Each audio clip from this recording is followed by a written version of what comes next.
मात्र आपको 2 मिनट के अंदर बताएंगे तपस्या का होता है। जैसा कि हम लोग जानते हैं कि तपस्या करने से शक्तियाँ, सिद्धियाँ, धन दौलत आदि प्राप्त होता है, इसीलिए हम तपस्या करते हैं। इसका मतलब ये नहीं कि हम एक स्थान पे बैठ के हे ईश्वर उनका नाम का जाप करते रहें। उस ईश्वर ने स्वयं कहा है कि आपको कर्म करना ही होगा। इसीलिए तपस्या का मतलब ये है कि जैसे हम पढ़ाई कर रहे हैं या बिजनेस कर रहे हैं या कोई चीज़ लक्ष्य की प्राप्ति करना चाहते हैं या कोई पावर हासिल करना चाहते हैं, तो उसका लगातार हम प्रयास करते रहें, निरंतर प्रयास करते रहते हैं, उसी को हम तपस्या कहते हैं। जैसे अगर हम पढ़ाई में तपस्या करना है तो हमें 10 से 15 साल लगता है और निरंतर रोज प्रयास करना पड़ता है, रोज प्रयास करना पड़ता है, बिना भटके हुए निरंतर हमको 15 साल तक तपस्या करनी पड़ती है और तब जाके हमको फल मिलता है। उसी को हम तपस्या कहते हैं, जो निरंतर प्रयास किया जाता है। जैसे बिजनेस में 10 से 15 साल काम करेंगे तभी जाको आपको सफलता हासिल होगी। 1-2 साल में सफलता हासिल होने वाली नहीं है। जैसे हमें कोई पावर हासिल करना है या कोई शक्ति हासिल करना है या कोई चीज हासिल करना है, उसे हम लगातार प्रयास करते रहते हैं और बिना भटके हुए प्रयास करते रहते हैं, तब जाके हमें वो चीज़ प्राप्त होती है। उसी को हम तपस्या कहते हैं। उसका मतलब ये नहीं कि हम ईश्वर का बैठ के जाप करें, हम ईश्वर के खिलाफ नहीं है, ये ईश्वर स्वयं कहे हैं। आज के ढोंगी बाबा तथा अन्य लोग आपको भटका रहे हैं कि तुम ऐसा करो,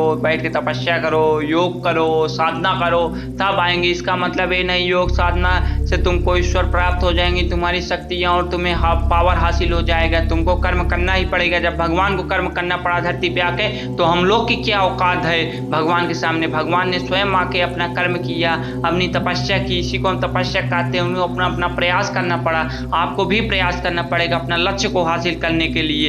इसी को हम योग और तपस्या कहते हैं। बिना तपस्या करे हमको जिंदगी में कुछ भी हासिल नहीं होता है। इसको अपने दिमाग के साथ, अपने कान के हर सुराख खोल के सुन लो कि हमें काम करना ही पड़ेगा। हमें तपस्या इसी को कहते हैं। मूर्खता की बात बैठ कैसे यूं यूं घूम मत करो, इससे कोई भी शक्तियाँ और कोई भी पावर नहीं हासिल होगा। ये पक्का सिद्धांत है। सारे बाबा, ढोंगी बाबा, ये लोग सिर्फ व्यू हासिल करने के लिए या फेमस होने के लिए ऐसा कहते हैं कि उन लोग को आपको पसंद है। मैं किसी की भावनाओं को ठेस नहीं पहुंचाना चाहता, ये सत्य है। इसको अपना सही सत्य होता है। इसीलिए चैनल को सब्सक्राइब कर दो, वीडियो को लाइक कर दो।